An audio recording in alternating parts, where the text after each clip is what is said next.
It's an amazing achievement by a lot of people. This was a clear team effort.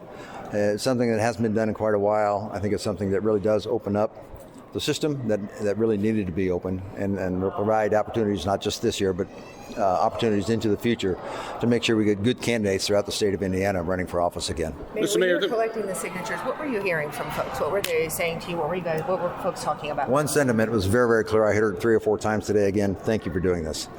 It's that you can take that many ways, but it's mainly people are frustrated. They know the system is closed, and only 1 out of 5 people in the state of Indiana, in registered voters in the state of Indiana, can actually run for office.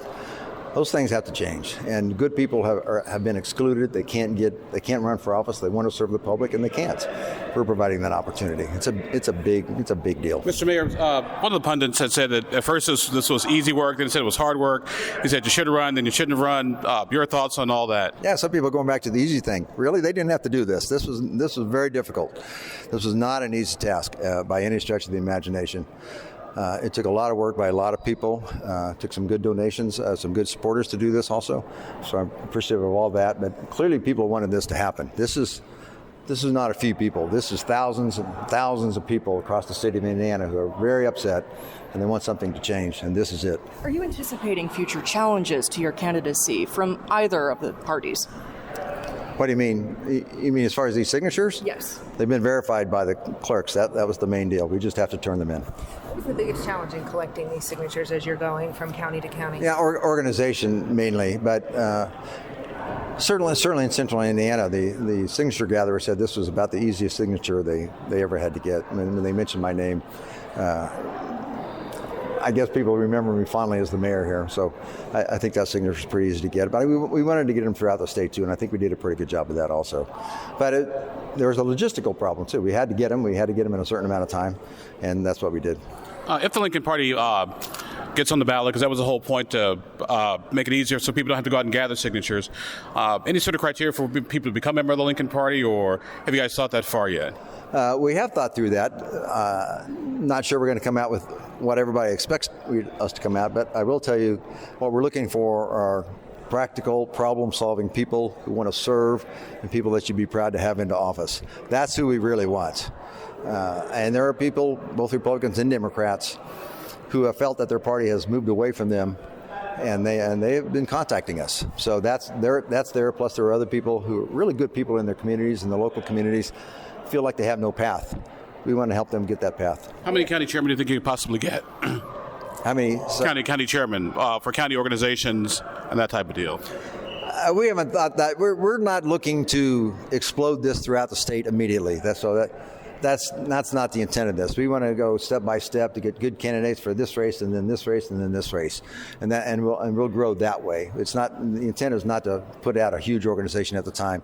The quality is way more important to us right now than the quantity. It really is. We want to have good candidates that people can be proud to have in office. Mayor, what if a lot of these signatures would get challenged and they say, look, you don't have enough, this doesn't work, that they find some reason to challenge these signatures, then what? They have been challenged already. I mean, we've been through that process, and that's at the county level.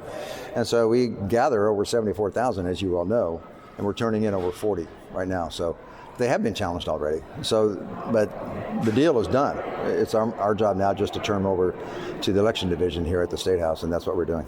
Illinois has pledged to not give contracts to campaign donors. Would you make a similar pledge?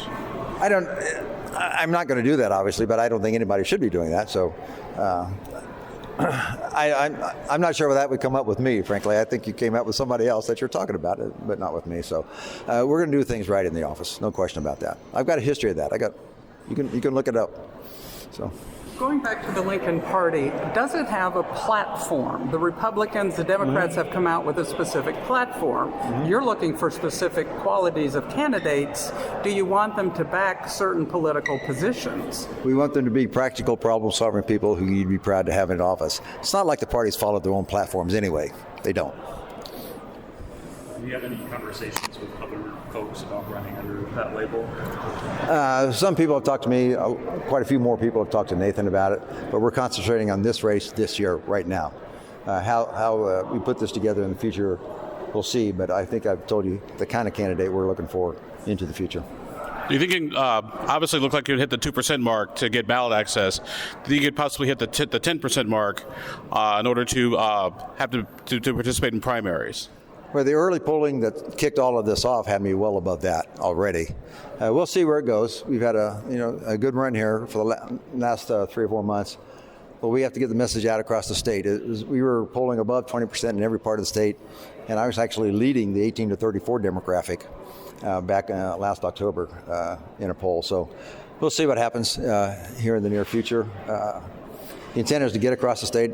I got a busy week this week, at the end of this week, to travel, and I'll continue to do that because we want to get our message out. Is there any concern that the Secretary of State's office may look at some of these signatures and determine that for whatever reason there was an error and some of them that were verified shouldn't have been? Is there any concern that come August 8th they could say that you didn't make the ballot? There's a concern no, because that verification is at the county level. It's not at the state level. It's at the county level, and those have been done. It's a matter of us turning them over to the State House at this point in time.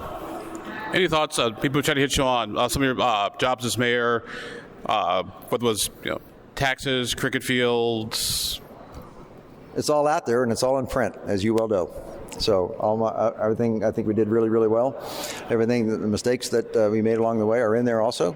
So some people may have different opinions on certain things on that, and that's fine too. But when you say $800 million to $1 billion for re-engineering the sewer work in the city, I think that probably stands up pretty well. Bringing in Six Sigma, saving $15 million on processes in the city of Indianapolis through doing that sort of thing.